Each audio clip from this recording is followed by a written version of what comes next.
spot. I think they're going to go into this game winning you're in, losing you're out. But let's say I'm wrong about that. You know what I mean? Let's say that either the Jags lose or the Steelers lose, whatever it is. They still had to have been preparing all week as if our season is on the line. And I think they have played back-to-back very poor games. Now, Miami just played one poor game, but also got their best win of the year 2 weeks ago. And they're banged up, and you can rationalize if Miami loses. The problem is they're going to have to go to Kansas City, which I don't think they can win there. But I know a lot of people think they have a better chance of winning in Kansas City than they do at home against the Bills, which I don't totally understand, but it seems to be somewhat conventional wisdom here. Buffalo needs to have some true good feeling going into this postseason. And I know they're on the winning streak, but there's also really weird Stephon Diggs stuff going on. Coach was talking during the break about how we don't talk as much about the Bills we do the Cowboys. The Bills, the local reporter there, Tim Graham, was trying to ask about Stephon Diggs, and he said they ended the press conference. It was a digital press conference. Diggs hasn't spoken to the media in weeks, and nobody cares because it's upstate New York. A.J. Brown doesn't do it for 3 days. It's an international incident.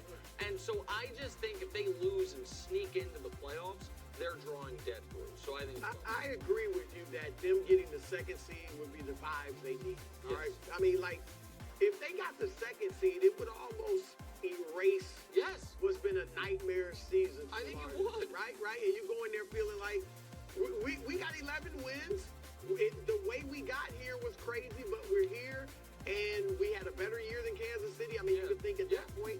So I agree with you there, but I just think with Miami, their only chance, and I don't think they're getting out of the AFC anyway, but their only chance of doing it is as the number 2 seed with home field for a few of those games.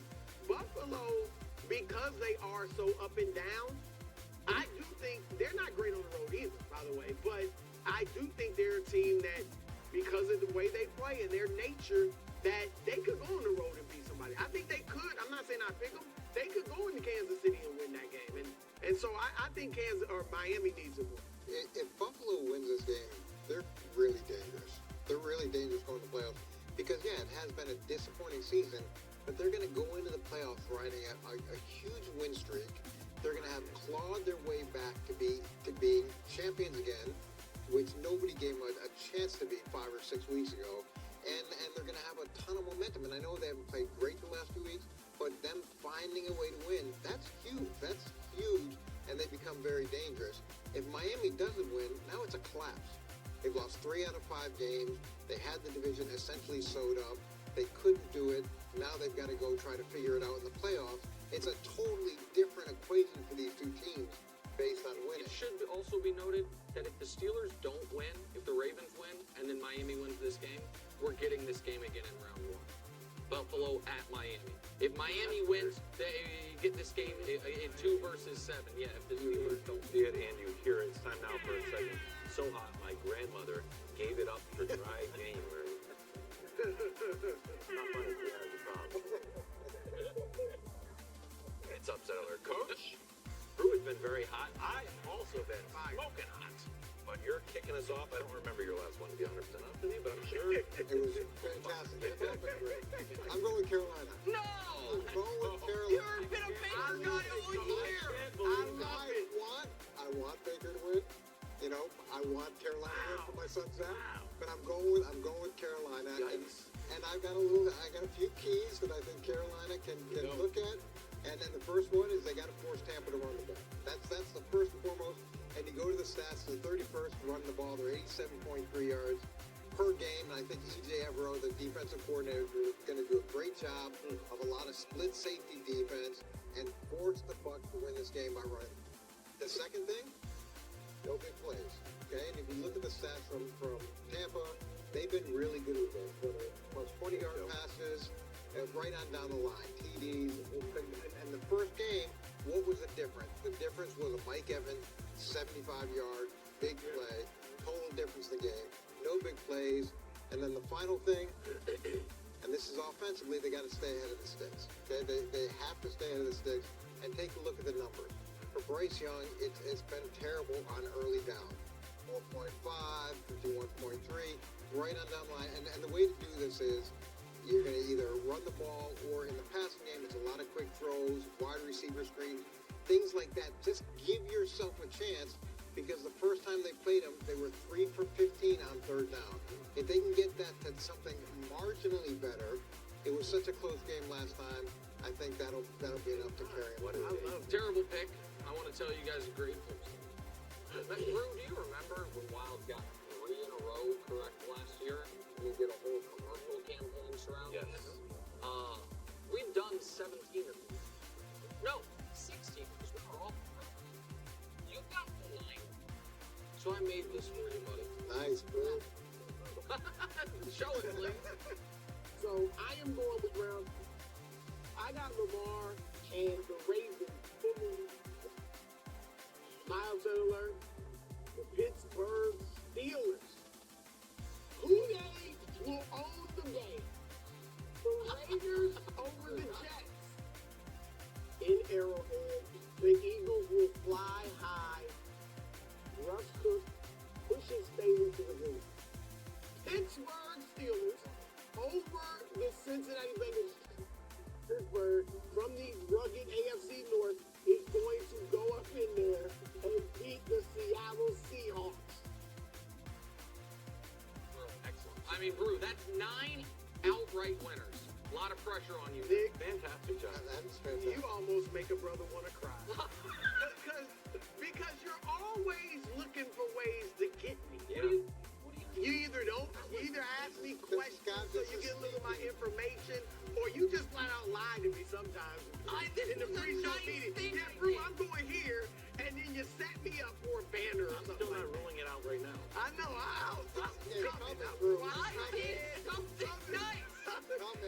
That's why I want to cry. But anyway, this one, I got to be honest, I felt better about it before I found out Ryan Tannehill was You wouldn't dare. Yeah, and the Prince is iffy. I got the Titans, Nick. It's odd that it comes after you gave me that. Good job, bro. Good job. He killed my victory pick. lap. Your pick is awesome. Nick, they have played Houston, Indy, and there was one other tough team they played. They lost by 3. Was it Seattle? Yeah. Tennessee, you mean? Yeah. And they beat Miami. Like, I know last week it looked bad against Houston, but they have been close. And what put me over the top was Mike Vrabel. I mean, my goodness, I'm ready to run through a wall. So good. The Prince is toast. Okay. It's pretty good. It's pretty good. I got it. Excellent pick. This side of the table is hot. Now it's time for the Punxsutawney Phil of football. You want to say on team? This side of the table, or it's called team. I'm going with Ravens over the Steelers. What? Wild? The Steelers need it, and the Ravens are chilling. Yeah, guess what? This happened in 2019. Final week of the 2019 season, the Steelers needed to win and get help, and the Ravens, with Lamar about to win his first MVP, rested. And what happened? Ravens rolled. So that is going to happen again. And here's the other weird part about this rivalry, because the Steelers largely owned the Ravens when they played head-to-head. Except, and then this is an odd one to figure out, when the Ravens are underdogs, they win. When the Ravens are favored, they lose. So it's bizarre. So the other thing that is the elephant in the room is this, Nick, and I know you're waiting on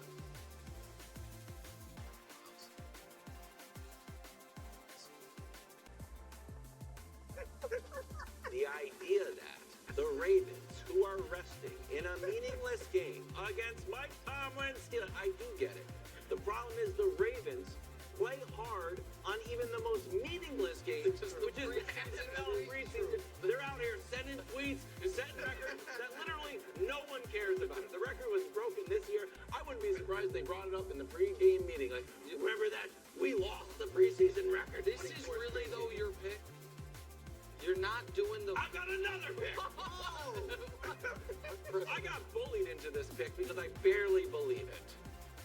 But I'm going to say it confidently, so if it happened, I get some credit on social media.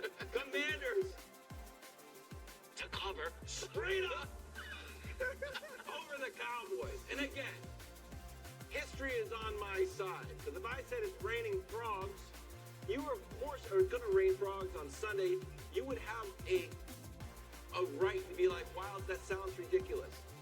But you can't say there's 0% chance when last year on January 8th it also rained frogs when the Cowboys lost to the Commanders with nothing to play for, and Micah says he was focused. This is what happens. We get through a sizzle reel. You're doing double picks. You don't even believe it. Time out for next picks. Red hot the last few weeks, but here's the situation. We started slow, so we're 6 games under 500. So you know what we're gonna do this week? A little half dozen. 6 picks. Wow. Give us a chance to get to 500 for the year. Okay. Some call that chasing your losses. I call it smart financial planning.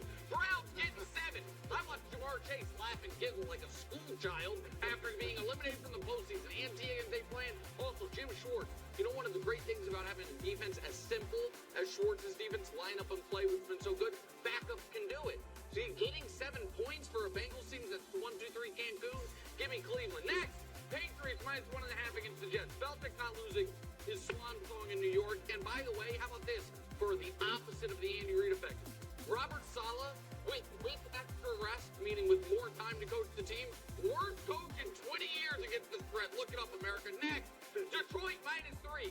Dan Campbell is still angry. Is the next pick, please? Do we have it? I promise you it's Detroit -3. There it is. Dan Campbell's still mad. They're technically alive for the 2 seed. And here's the thing. This game's at 1. Philly and Dallas are at 4:30, so they're not going to know. So they got to play hard. The Minnesota quarterback situation disaster. Next, Giants getting 5.5 against Philly. Prediction, Dallas cooking Washington. Philly takes Jalen Hurts out. Tyrod Taylor and Brian Dable try to make a little offense go. All of a sudden, back to recover. Next, Chicago +3 at Green Bay. This team's playing hard for Eberflus. They're playing hard for Justin Fields. I don't know if it's going to matter. Everybody cooks Joe Barry's defense. And listen, they've been winning and playing close the last 6 weeks. And last but not least, the better team is at home. Miami +2.5. It's very simple. And Buffalo's going to see Pittsburgh win on Saturday. Go to bed thinking, oh my God, our season's on the line. You're going to have, my guy McDermott's going to be thinking of, I got to have a hell of a pregame speech this time. You know, last time it didn't go so well. There it is. Miami +2.5. There's the pick 6. Do we have any conflicts? We don't, right? I don't think so, I buddy. have 6, I have 2, that's 8, 9, 10, and 0. And you're on fire, so you'll be 7. Oh, man. Going through. Excellent job. Coming up Can we next, see that montage again? did Travis Kelce try to go for 16 yards?